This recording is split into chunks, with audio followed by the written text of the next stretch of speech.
In the same way that the vast collections of teaching in the Talmud explicate and expand upon the prophetic text of the Torah, the Zohar serves to elaborate on the cryptical visions of Ezekiel and serves as the foundational text for all later recorded mystical wisdom. The Zohar is a trove of collected teachings containing laws, advice, stories, sermons, as well as more visionary passages. The compiler of the Zohar, Rabbi Shimon Bar Yochai, was born during a supremely tragic time in Jewish history, the Great War with Rome that resulted in the destruction of the Holy Temple in Jerusalem. From a young age, he studied in the Academy of Yavne, the leading yeshiva of its time, and he was a pupil of the great Jewish leaders Rabban Gamliel and Rabbi Yehoshua. Later, Rabbi Shimon Bar Yochai was a protege of a most eminent teacher, the renowned Rabbi Akiva. When tragedy befell Rabbi Akiva's yeshiva, and 24,000 of Rabbi Akiva's students perished in a plague, Rabbi Shimon Bar Yochai was one of the 5 surviving students who preserved Rabbi Akiva's teachings in writing.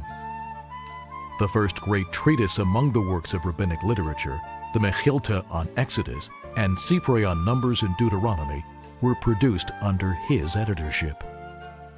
Semicha, rabbinical ordination, served as the mantle of legal authority since Moses. Rabbi Shimon Bar Yochai was not able to receive his rabbinic ordination from Rabbi Akiva because the Romans had made granting semicha punishable by execution of both teacher and student, as well as all the inhabitants of the city. At great risk, another scholar, Rabbi Yehuda ben Bava, placed himself between 2 mountains far away from any city to grant semicha to Rabbi Shimon and 4 others. Shortly after, the Romans captured and executed Rabbi Yehuda. Rabbi Shimon faithfully remained by Rabbi Akiva's side and continued to study together secretly even after the Romans imprisoned Rabbi Akiva for the crime of teaching Torah. Rabbi Shimon was among the students to remain with Rabbi Akiva up until the time of his teacher's execution.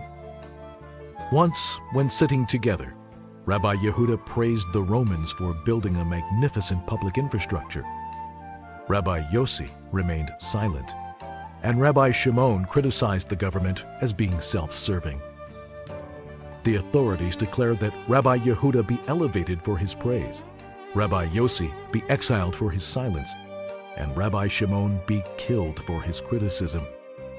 Rabbi Shimon Bar Yochai and his son Rabbi Elazar hid in a house of learning and later fled to a cave.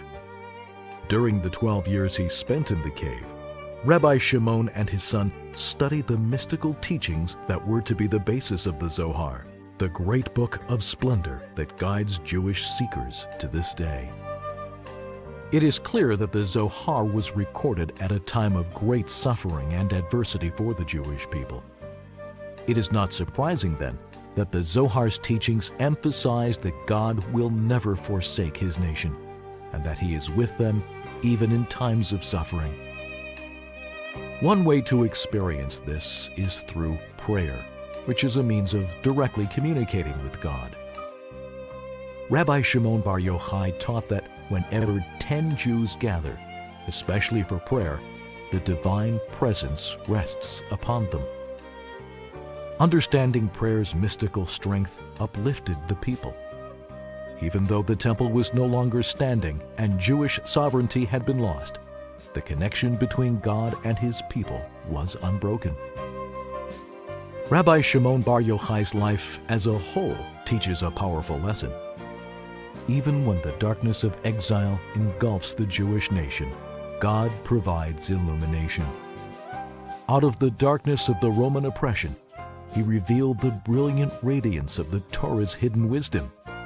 With him, Jewish mysticism brought forth the bloom of a great book, the Zohar, that would inspire an ever-expanding circle of Jews, beginning with great scholars and extending to the heart of the simplest Jew, reaching out to God in devout prayer. Rabbi Shimon Bar Yochai requested that the day of his death be a day of celebration rather than one of mourning. The anniversary of his passing, Lag BaOmer, is a festival celebrated by Jews around the world to this very day. In Israel, thousands travel to his graveside in Meron to light bonfires and sing and dance throughout the night.